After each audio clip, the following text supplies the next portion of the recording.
Praise the lord. రండి మనం 46వ కీర్తన చదువుకుందాం. దేవుడు మనకు ఆశ్రయమును దుర్గమునై ఉన్నాడు. ఆపత్కాలములో ఆయన నమ్ముకొనదగిన సహాయకుడు. కావున భూమి మార్పు నొందినను, నడి సముద్రములలో పర్వతములు మునిగినను, వాటి జలములు ఘోషించుచు నురుగు కట్టినను, ఆ పొంగునకు పర్వతములు కదిలినను మనము భయపడము.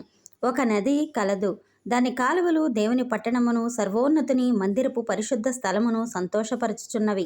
దేవుడు ఆ పట్టణంలో నుండాడు, దానికి చలనము లేదు. అరుణోదయమున దేవుడు దానికి సహాయము చేయుచున్నాడు. జనములు ఘోషించుచున్నవి, రాజ్యములు కదులుచున్నవి. ఆయన తన కంఠధ్వని వినిపించగా భూమి కరిగిపోవచున్నది.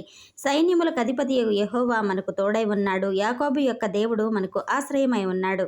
యెహోవా చేసిన కార్యములు వచ్చి చూడుడి. ఆయనే భూమి మీద నాశనములు కలుగచేయువాడు. ఆయనే భూదిగంతముల వరకు యుద్ధములు మాన్పువాడు. విల్లు విరుచువాడును, బల్లెమును తెగనరుకువాడును ఆయనే. యుద్ధ రథములను అగ్నిలో చేయువాడు ఆయనే. విల్లు విరుచువాడును, బల్లెమును తెగనరుకువాడును ఆయనే.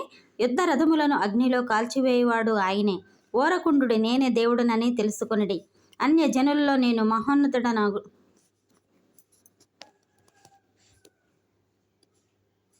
నగుదును, భూమి మీద నేను మహోన్నతుడనగుదును. సైన్యములకు అధిపతి యెహోవా మనకు తోడై ఉన్నాడు. యాకోబు యొక్క దేవుడు మనకు ఆశ్రయమై ఉన్నాడు. ఆమేన్.